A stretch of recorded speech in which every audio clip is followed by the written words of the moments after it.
Hello everyone, welcome to physics with PRP. So आज के lecture में हम डिस्कस करने वाले हैं रोलिंग ऑन इंक्लाइन प्लेन, जो कि रोटेशनल मोशन का एक छोटा सा टॉपिक है। रोलिंग ऑन इंक्लाइन प्लेन, ठीक है। सो ये इंक्लाइन प्लेन है और एक रिजिड बॉडी है, ठीक है, जिसका मास m, रेडियस r और रेडियस ऑफ गायरेशन क्या है, k है, ठीक है। और इंक्लाइन प्लेन फिक्स्ड है, ठीक है। ये इंक्लाइन प्लेन क्या है, फिक्स्ड है, ठीक है। ये मूव नहीं कर रहा है, फिक्स्ड है, लाइफ आसान है आपका। और मास रिजिड बॉडी का क्या है, m है, रेडियस क्या है, r है, और रेडियस ऑफ गायरेशन क्या है, k है। दिया हुआ है friction is sufficient for pure rolling, ठीक है। प्योर रोलिंग के लिए फ्रिक्शन क्या है, सफिशिएंट है। तो हम देखते हैं कि क्या होगा, इसका एक्सेलरेशन कितना होगा, सेंटर ऑफ मास का VCM कितना होगा बॉटम पे पहुंचने पे, ठीक है। फ्रिक्शन कितना होगा, और फ्रिक्शन का म्यूएस min, जो कोफिशिएंट ऑफ फ्रिक्शन है, उसका मिनिमम वैल्यू कितना रिक्वायरमेंट है ताकि प्योर रोलिंग हो जाए, ठीक है। तो हम देखते हैं, इसका फ्री बॉडी डायग्राम बनाते हैं हम इस रिजिड बॉडी का, ठीक है। तो इस पे कौन कौन से फोर्सेस एक्ट करेंगे, एक तो इसका mg एक्ट करेगा वर्टिकली डाउनवर्ड्स, ठीक है। इस पे एक नॉर्मल एक्ट करेगा which will be perpendicular to the plane, perpendicular to the contact surface, ठीक है। और एक फ्रिक्शन एक्ट करेगा। फ्रिक्शन किधर एक्ट करेगा बता सकते हो, बोलो, फ्रिक्शन किधर एक्ट करेगा, पीछे की तरफ, ठीक है। ऐसा क्यों, हम देखते हैं कि क्यों फ्रिक्शन पीछे एक्ट करेगा, ठीक है। तो ये थीटा है, ठीक है। तो हमने ये इसको एक्सटेंड किया, तो अगर ये थीटा होगा तो ये वाला एंगल भी क्या होगा, बोलो, थीटा होगा, ठीक।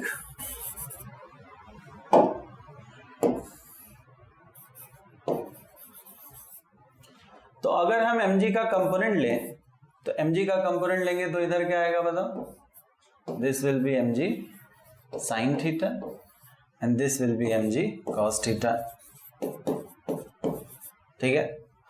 जिसके साथ थीटा उसके साथ cos, तो mg का इधर कंपोनेंट क्या होगा, mg cos थीटा, और इधर क्या होगा, mg sin थीटा। हमने दो लाइन खींच दिया, मतलब mg को अब कंसिडर नहीं करना है, mg का काम अब खत्म हो गया है, ठीक है।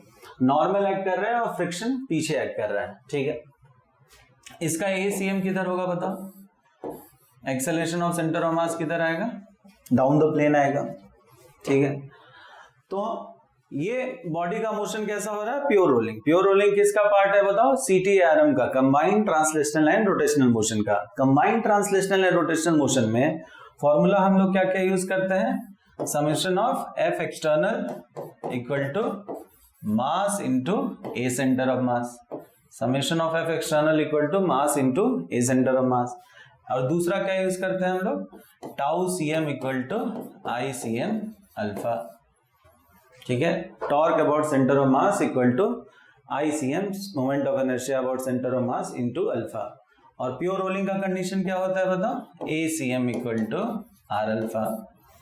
प्योर रोलिंग का क्या कंडीशन होता है, ACM equal to R alpha, ठीक है। तो हमारा इक्वेशन क्या बनेगा इसमें बताओ, इक्वेशन क्या बनेगा, डाउन द प्लेन क्या एक्ट कर रहा था बताओ, mg sin थीटा, और फ्रिक्शन किधर लग रहा था, up the plane equal to, बोलो, mass into A centre of mass. ये हो गया हमारा पहला इक्वेशन, ठीक है। देखो ध्यान से, पिछले वाले पेज पे क्या था, mg sin थीटा किधर एक्ट कर रहा है, डाउन द प्लेन, और फ्रिक्शन किधर एक्ट कर रहा है, ऊपर। तो mg sin theta minus friction equal to mass into A centre of mass, ठीक है। दूसरा इक्वेशन कैसे बनेगा बताओ, टॉर्क का, कौन देगा टॉर्क इसमें बताओ, इसमें टॉर्क कौन देगा, mg सेंटर ऑफ मास से ही पास कर रहा है, उसका टॉर्क 0 हो जाएगा, r वेक्टर 0 हो जाएगा। mg sin theta, mg cos theta, normal sub centre से पास कर रहा है, तो टॉर्क सिर्फ और सिर्फ कौन देगा, फ्रिक्शन देगा।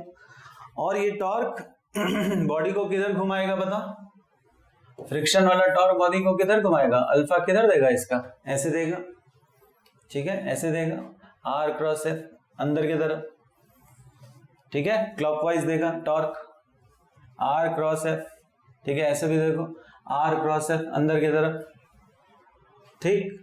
तो टॉर्क क्या होता है, टॉर्क का फॉर्मूला क्या होता है, force into perpendicular distance, force into perpendicular distance.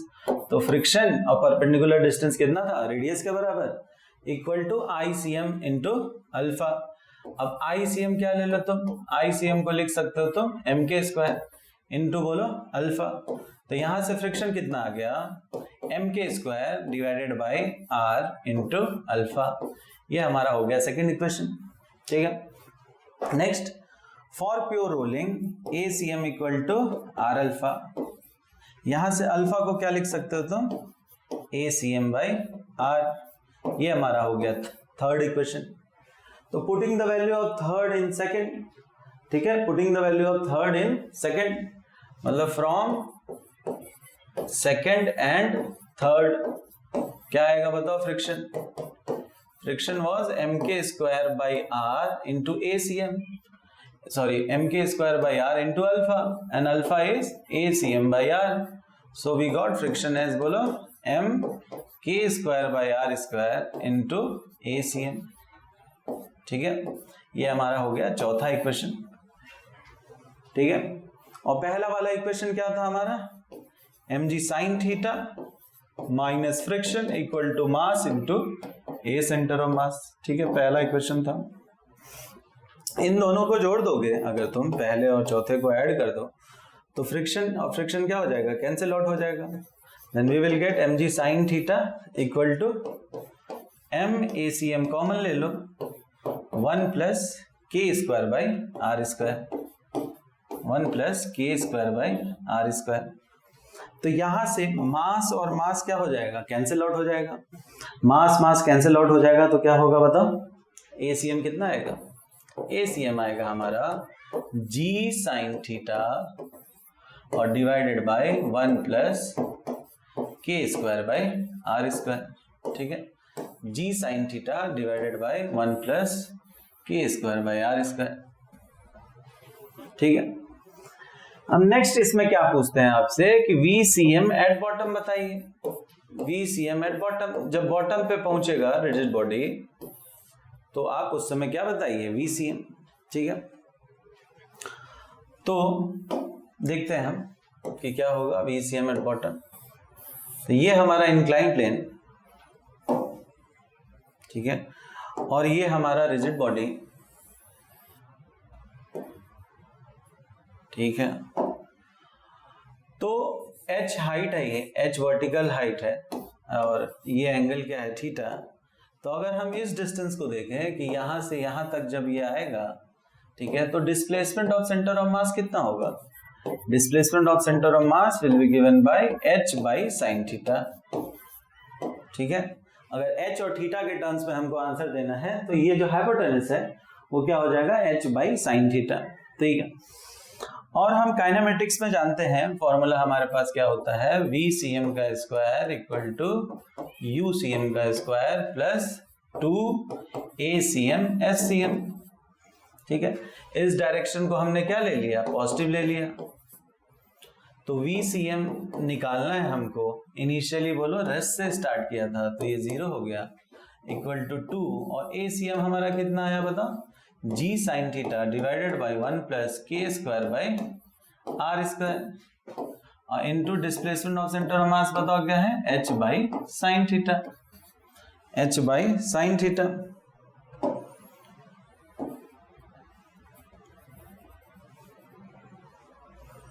ठीक है, h बाई साइन थीटा। तो हमारा साइन थीटा यहां से क्या हो गया, कैंसिल आउट हो गया। तो VCM हमारा कितना आया, under root 2GH divided by 1 plus k² by r square. ठीक है, under root 2GH divided by 1 plus k² by r square. ठीक है, आगे बढ़ते हैं हम। इसी को हम सेकेंड मेथड से भी कर सकते हैं। सेकेंड मेथड कौन सा है, COME। ठीक है, कंजर्वेशन ऑफ मैकेनिकल एनर्जी। ठीक है, कंजर्वेशन ऑफ बोलो मैकेनिकल एनर्जी। ठीक है, प्योर रोलिंग में नोट करके एक बात आप लिख सकते हैं, नोट करके, इन pure rolling in pure rolling work done by friction is बोलो 0। ठीक है, अगर आप इसको देखें ध्यान से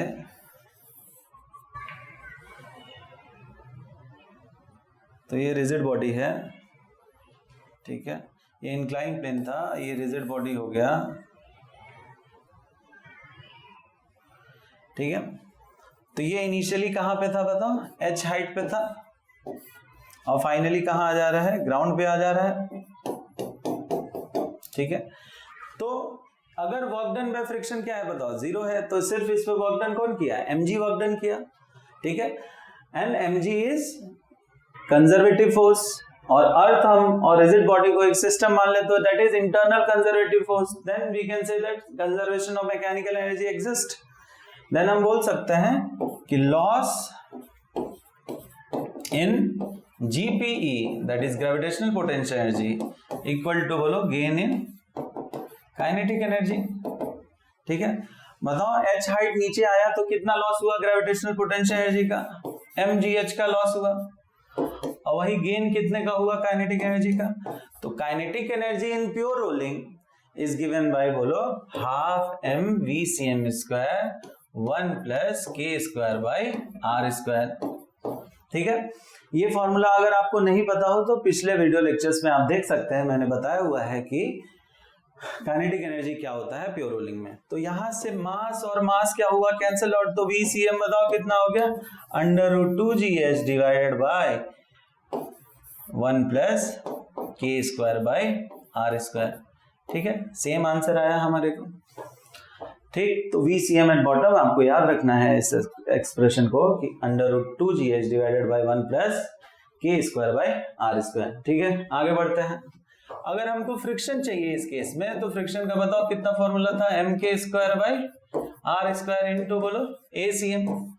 तो अगर हमने ACM का वैल्यू इसमें पुट किया तो ACM का रिजल्ट कितना आया था बताइए, g sin theta divided by 1 plus k square by r square, ठीक है।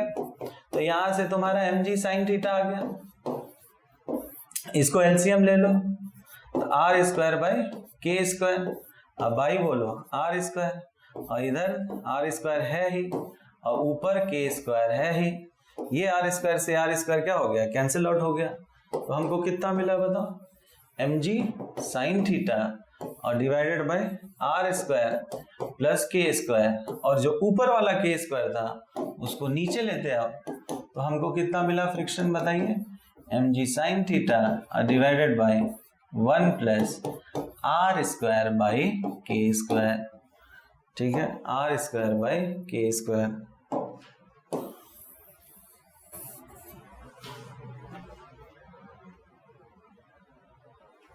ठीक है, फ्रिक्शन कितना मिला हमको, r square mg sin theta divided bye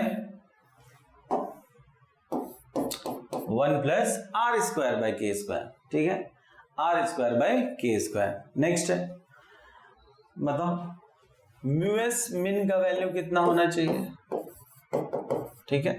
तो जो फ्रिक्शन एक्ट कर रहा है वो लेस देन और इक्वल टू होना चाहिए, बताओ एफ मैक्स से, ठीक है। यानी एफ मैक्स की जो मिनिमम वैल्यू है वो कितना होना चाहिए बताओ, एफ के बराबर। तो एफ मैक्स की मिनिमम वैल्यू जो है वो कैसे डिसाइड होगी, म्यूएस मिन इनटू नॉर्मल, ठीक है। और हम यहां से देख सकते हैं फ्री बॉडी डायग्राम जो हमने बनाया था, ठीक है, फ्री बॉडी डायग्राम जो हमने बनाया था,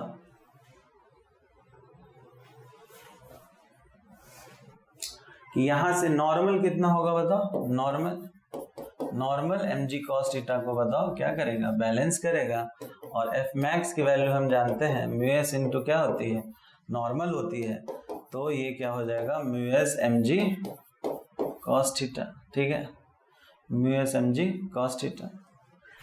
तो हमारा F max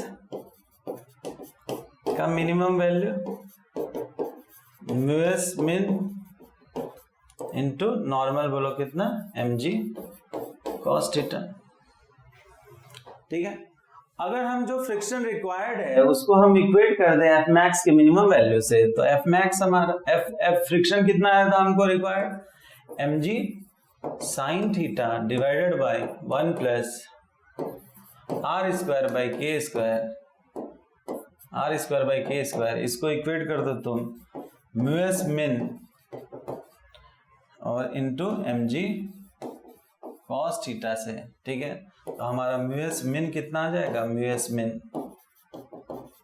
min is tan theta divided by 1 plus are square by के स्क्वायर, ठीक है।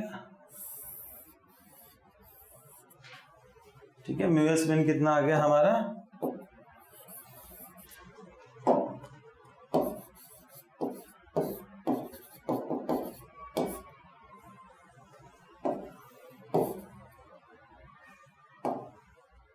tan theta divided by 1 plus are square by के स्क्वायर। तो हम एक बार समराइज कर लेते हैं कि हमारे पास कितने सारे फॉर्मूले हैं इस रोलिंग ऑन इंक्लाइन प्लेन में। ACM बताओ कितना आया हमारा, G sin theta divided by 1 plus K square by R square. VCM at bottom कितना आया, √2GH divided by 1 plus K square by R square, ठीक है। फ्रिक्शन कितना आया, mg sin theta divided by 1 plus are square by के square. यहाँ ऊपर दोनों फॉर्मूले में बताओ के स्क्वायर बाई आर स्क्वायर है, लेकिन यहाँ पे बोलो आर स्क्वायर बाई के स्क्वायर है। और म्यू एस मिन की वैल्यू बताइए कितना हो जाएगी, tan theta divided by 1 plus are square by के स्क्वायर, ठीक है। तो बहुत बार जेईई मेंस और नीट में डायरेक्ट इन्हीं फॉर्मूले पे पूछा गया है आपसे सवाल, ठीक है। तो आप इन चारों फॉर्मूले को याद कर लीजिए और डिफरेंट रिजिड बॉडी का के स्क्वायर बाय आर रेशियो आपको पता रहेगा, तो आपको कुछ सॉल्व करने की जरूरत नहीं है, खाली यहाँ पे वैल्यू पुट कर दीजिए तो आपका आंसर आ जाएगा, ठीक है।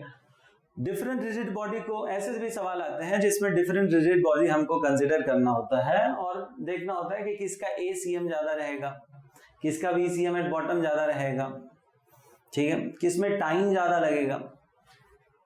तो टाइम वाला भी हम देख सकते हैं, टाइम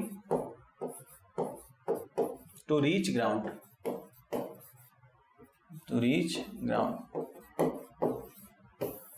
ठीक है। तो हम फॉर्मूला लगा सकते हैं SCM equal to UCM into T plus half ACM T square, ठीक है। अब SCM क्या होगा, that was h by sine theta and UCM तो हमारा 0 ही है। हाफ ACM बताओ, G sine theta divided by 1 plus K square by R square into बोलो टी स्क्वायर। तो यहां से हमारा t कितना आ गया, √2h by G sine square theta 1 plus K square by R square, ठीक है। तो ये आया हमारा फॉर्मूला। तो जिसका के स्क्वायर बाय आर रेशियो ज्यादा होगा उसका टाइम क्या होगा, ज्यादा लगेगा, ठीक है। और पिछले वाले स्लाइड पे हम देखें अगर कि जिसका के स्क्वायर बाय आर रेशियो क्या होगा, ज्यादा होगा, उसका ACM क्या होगा, कम होगा। और जिसका ACM कम होगा उसका टाइम क्या होगा, ज्यादा होगा। VCM के लिए भी जिसका के स्क्वायर बाय आर रेशियो क्या होगा, ज्यादा होगा, उसका VCM क्या होगा, कम होगा। और जिसका कम होगा उसका क्या होगा, ज्यादा होगा। उसी तरीके से फ्रिक्शन और आप म्यू एस मिन का वैल्यू भी देख सकते हैं। K square by r ratio of different rigid body का मैंने अलग से वीडियो बनाया हुआ है जिसको आप देख सकते हैं और जिसको आप याद कर सकते हैं। K square by r ratio क्या होता है, रिंग का या फिर हॉलो सिलेंडर का 1 होता है, डिस्क या फिर सॉलिड सिलेंडर का हाफ होता है, हॉलो स्फीयर का 2/3 होता है और सॉलिड स्फीयर का 2/5 होता है। तो आई होप ये आपको वीडियो पसंद आया होगा। काफी क्लियरली मैंने ये आपको रोलिंग ऑन इंक्लाइन प्लेन समझाया है, ठीक है। अगर आपको और भी टॉपिक्स के बारे में आपको जानना है तो आप नीचे कमेंट्स में आप लिख सकते हैं, ठीक है, कि मुझे ये टॉपिक जानना है, ठीक है। Okay, so thank you very much. मिलते हैं नेक्स्ट वीडियो लेक्चर में नए कंसेप्ट के साथ। इसी तरह आप पढ़ते रहिए और फोड़ते रहिए एग्जाम में। Thank you.